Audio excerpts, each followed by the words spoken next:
Ma'am, Sigdalta. Ako si Edwin Inding o sa kagugkumpod sa Kalamba, Misamis Occidental, tribong Subanin, Ginsalugan, Misamis Occidental.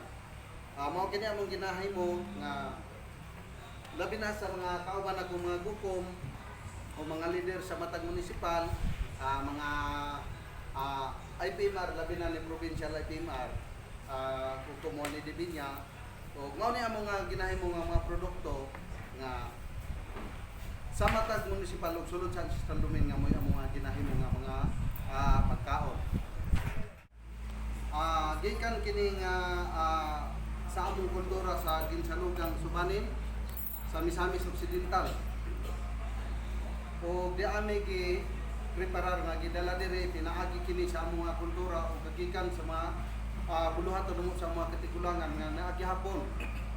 Gidala na mo diri para usa kini nga nahimo gihapon na mo gikan sa among mga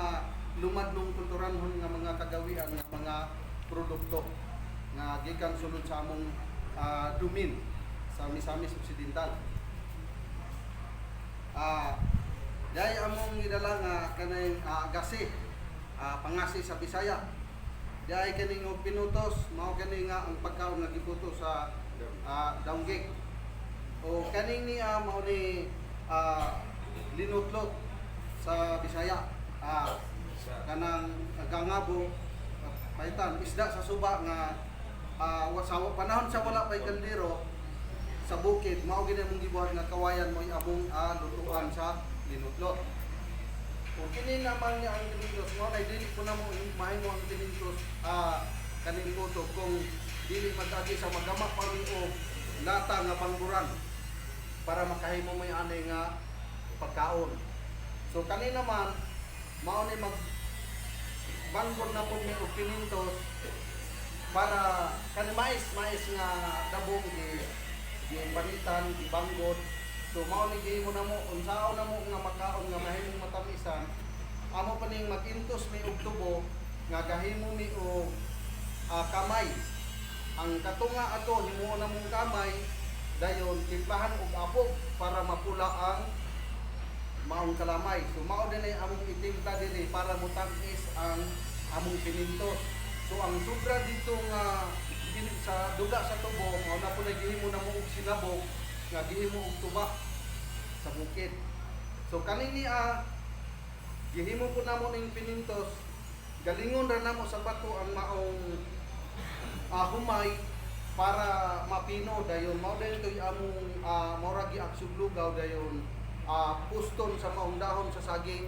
para mo na din mahimo na mo nga produkto sa bukid nga makabaligya pud mi sa among mga pagkaon nga abot gikan sa dumi. O sa mga kakawian na mo sama niini nga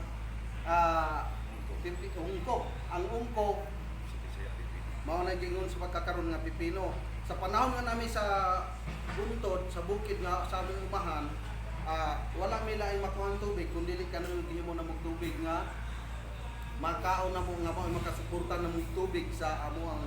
pagpuyo sa bukid. O kini naman sa panahon sa among pangkultura, sa panahon sa subang ug tibok, nagahimo gyud mi niining gapin, buyo o bunga na ay kamanyan. Na ay apog kay mao kada gihimo na mo og tila para mahimo na mo nga sama aning gihimo pahabog. Dili na mo mahimo ang among mga binhi o dili na mo padugan og adunay ritual o sama na pud sa pahabog, nadir na pud among ritual na para kanang sa mais nga nagatubo na maghimo gyapon mig ritual para pahabog. Panahon na pud sa magsanggi nami, maghimo na pud mig ritual, maghimo na mig tilat kanang gingog pasungko. Kanang pasungko ang among abot na dito sa among buos nga gibutangan sa among mga abot. So sa palagitnaan sa among mga puloy-anan sa bukid sa dumin, nagahimo mig mga ingon ani nga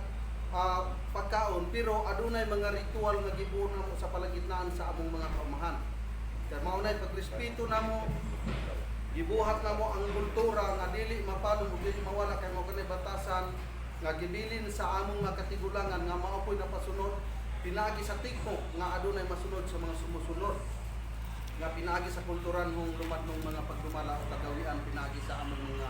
nahimo nga mga pagkaon. So gibalik gihapon namo di ang pagkakaroon wala mawala sa amuan na mo mga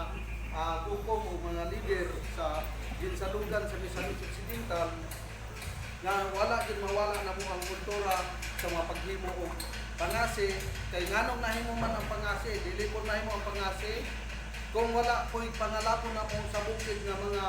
ingredients sama ng mga tagbak, sili o guban pa nga panguhanan mo sa mga dapit kasubaan mo na putoy lubkon himuong ang duga ato mo to'y bigaon himuong na bulad na puto siya pag bulad ato mahimo na ganito siyang powder nga kanang giingong tapay maghimo na dayon mi og pangasi ibutang na po dahil na mo diha sa tibod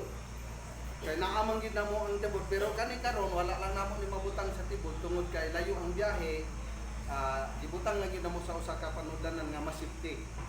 kaya ang tibod sa kalayo delikado man gud kay masilan man ang lugar bagay nga butang nga dali mapakog mabasag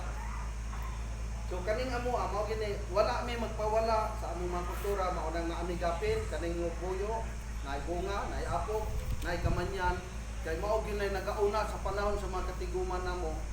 nga adisirmi mag-meeting adisirmi na mga kalihukan sa among probinsya gauna gyud mi sa ritual pinagi sa mga pagkilat. So,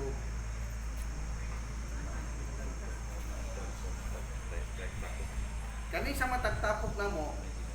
mao gina labig na yung mga samaan ng mga meeting selection process ug uban pa naagid mi inaman nga ginaandam kay para kanang pangasi kay ang inaman po lahi po tong inaman kay kaning pagtimpla sa pangasi maglubog pa mig humay kanang humay nga abot na mo sa bukid maglubog na na maglungag ni ana pag human sa linungag pabugnaw na mo na dayon budburan na mo og tapay pagbudbud sa tapay ana mao ang pagkaon nga mao hinay-hinay nga mga lakas to siya muhupa pagka hupa na so abutan og nga pila ka oras amo na din ang isulod siya sa tibod nga paabtan na din og nga pila ka adlaw o 1 month so mahimo na din siya pangasi sama nang dili lang ang usa ka palay humay nga gihimo og pangasi nagyapon sama sa Banggala o mahimo gyapon na mo ng pangasi pero ang ingredient ana mao lang gyapon ang tapay dili man namo mahimo gid ang mga inaman og pangasi kung wala gitong tapay ang usa ka tapay daghan kay na siya og pangalapon nga adisyon mabuo na siya kay dili man po na siya pwede di mao ka kung kulang ang mapangalap diha sulod sa mga kabukiran nga among pangitawon sulod sa usa ka semana usa na makumpleto usa po na siya lugkon mao nang magkaroon na din mig tapay para dayon sa pangasi so mora siguro sir daghang salamat o maayong